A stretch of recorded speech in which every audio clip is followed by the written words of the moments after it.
not a girl, just a bird, just a little thing. You see me here, see me there, see me on the wing. I'm woman. She's a woman. Teach me to fly, spread my wings, be a pretty thing. Take me or no, let me go, let me laugh and sing. I'm woman. She's a woman. Bienvenue dans l'étonnant univers de Sophia Charaï. Univers foisonnant, coloré et baroque. Originaire du Maroc, elle arrive à 17 ans en France pour des études d'architecture, avant de tout abandonner pour se lancer dans la chanson. Sa rencontre avec l'artiste Mathias Duplessis, devenu son mari, l'a conduite à trouver son style, unique dans le paysage musical français. Jazz, blues, flamenco, mélodie du Maghreb, rythme indien, musique brésilienne et tant d'autres se mélangent pour le plus grand plaisir de nos oreilles. Après 5 années à voyager, chanter, travailler, son troisième album, Blue Nomada, vient de sortir. Cette personnalité vivante et chaleureuse n'a pas craint de nous rencontrer. Place au duel.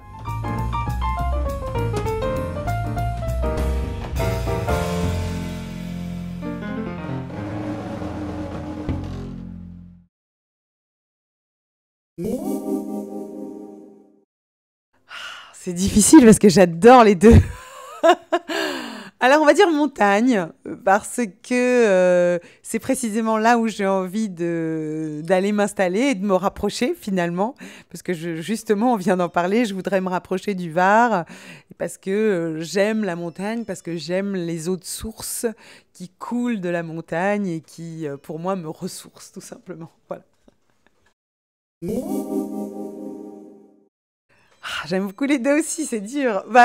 Photographie, parce que j'ai été photographe à une époque de ma vie pour gagner ma vie. J'ai fait beaucoup de comédiens, mais beaucoup de portraits, parce que j'adore aller capter l'humanité des gens, essayer de les rendre beaux, de les sublimer. Mais aussi, j'ai fait des choses un petit peu comme les orientalistes. J'ai recréé, en fait, à partir de mon imagination, des tableaux comme des toiles orientalistes. Et ça, c'est un premier travail que j'ai fait quand j'étais toute jeune et que j'ai exposé. Et voilà. Donc oui, j'adore la photo.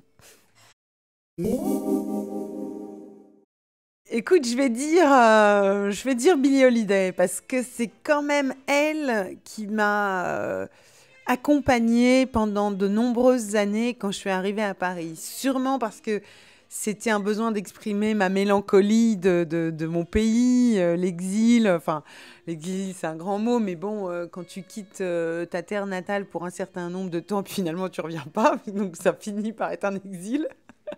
Choisi et consenti, bien sûr. Mais oui, donc elle m'a beaucoup accompagnée et beaucoup bercée. Et elle exprimait à la fois quelque chose de très, très nostalgique avec un blues énorme. Mais ce que j'aime beaucoup, et je rends hommage d'ailleurs à cette chanteuse dans mon album, c'est qu'il y a toujours énormément d'énergie dans ce blues. C'est jamais quelque chose qui t'emmène vers le bas, quoi. C'est toujours quelque chose qui te propulse. Voilà, donc Billie Holiday.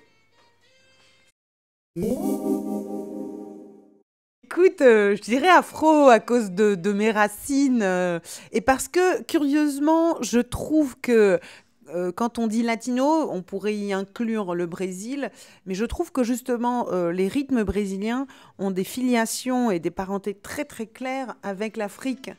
Que pour moi, la musique brésilienne, qui est ma musique d'inspiration favorite, c'est quand même la synthèse de la tonalité, donc de l'harmonie, et du rythme. Donc, et c'est pour moi donc la quintessence, tu vois, le truc le plus abouti en matière d'harmonie, de beauté, quoi. Je dirais décalé. Est-ce que j'aime bien le fait d'être décalé? J'aime bien surprendre, j'aime bien être là où on m'attend pas. J'aime bien envoûtante, je trouve ça très beau, très glamour, etc. Mais je dirais que c'est un peu réducteur de penser que je suis envoûtante. Déjà, c'est prétentieux, mais je peux admettre que ça puisse faire cet effet. Mais je pense que je me vois plutôt, moi, comme quelqu'un de décalé et qui essaye d'emmener les gens quelque part et surtout vers des terres nouvelles et inconnues pour les ouvrir à quelque chose qu'ils n'ont pas forcément prévu dans leur parcours ou dans leur écoute. Voilà. Je vais dire nature parce que la nature amène à la culture, alors que je ne sais pas si la culture amène forcément à la nature. Je l'exprimerai dans ces termes-là, parce que quand on est proche de la terre, de la vérité, de la joie qui se dégage de la terre, de la proximité avec la terre, on est forcément amené à aimer la beauté. Et la beauté, c'est la vie, quoi. C'est tout ce qui naît, qui se crée. Et dans ce cas, tu ne peux être que attentif, finalement, à l'écoute du silence. Et dans le silence, tu peux entrer en contact avec l'art, la culture, la beauté, l'harmonie. Donc voilà, pour moi, la nature. Oh, Pedro Almodovar, direct. Pedro, c'est un immense narrateur. C'est un merveilleux metteur en scène parce qu'il sait raconter les histoires, mais en plus, il sait y mettre une dimension dramatique, une intensité, des personnages toujours très décalés et finalement une humanité sublime avec des décors et une image juste à couper le souffle.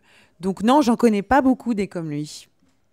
Émir est un peu trop bavard, à mon goût. Foisonnant, mais bavard. Je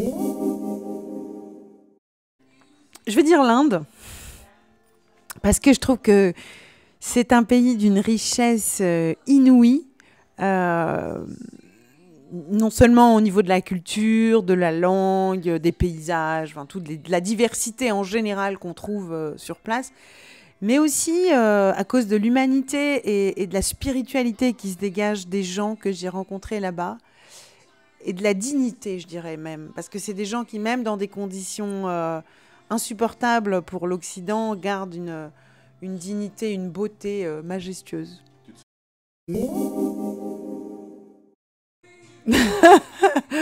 Bon, Joker alors. J'aurais pu dire des choses, mais je dis Joker parce que Boney M, c'est quand même mon enfance. Et j'ai des souvenirs magnifiques sur Boney M. Et Rita Mitsuko, c'est le premier éclat que je rencontre quand j'arrive à Paris en me disant ça y est, j'ai un groupe français que je peux écouter. Alors je veux dire idiot du village. Oui, c'est parce que nous, tu vois, en arabe, on a le même mot qui désigne les deux, c'est Bouhali. Et c'est le titre d'une de mes chansons de l'ancien album. Et Bouhali, c'est l'idiot du village, mais chez nous, il est considéré comme sage. Je crois que je prends les montres molles, parce que ça me renvoie à l'espace-temps, à la dimension d'espace-temps. Et je pense que je suis profondément décalée au niveau de l'espace-temps. C'est ce que me disait justement ce matin mon mari en mourant de rire en me disant « Mais t'es pas hors de l'espace-temps, t'es hors espace-temps !» Je dis « Écoute, c'est en même temps, c'est pour ça que je suis comme ça aussi, c'est pour ça que je suis ce que je suis. » Donc oui, j'assume, voilà. On va dire nomade. Parce que je crois que profondément, le métier que je voulais faire, c'était voyageuse. Donc je me suis dit, voyageuse, voyons, comment je pourrais faire pour être voyageuse ? Chanteuse, puisque les chanteuses, ça voyage. Du coup, nomade, parce qu'il n'y a rien qui me plaît autant que d'aller à la rencontre de peuples différents, de géographies différentes, de gens nouveaux. Voilà, c'est la curiosité qui m'anime toujours pour aller à la découverte de l'inconnu. Voilà. J'étais argent, je suis devenue or. Parce que l'or, c'est quand même le soleil. Et l'argent, c'est la lune. La lune, c'est le côté yin, féminin, caché, intuition. Mais le soleil, c'est quand même yang, quoi. C'est quand même la création à l'état manifeste. Donc, je vais dire qu'aujourd'hui, je suis passée du côté de la manifestation claire et expressive de ma créativité, si on peut parler comme ça. Oui, donc or.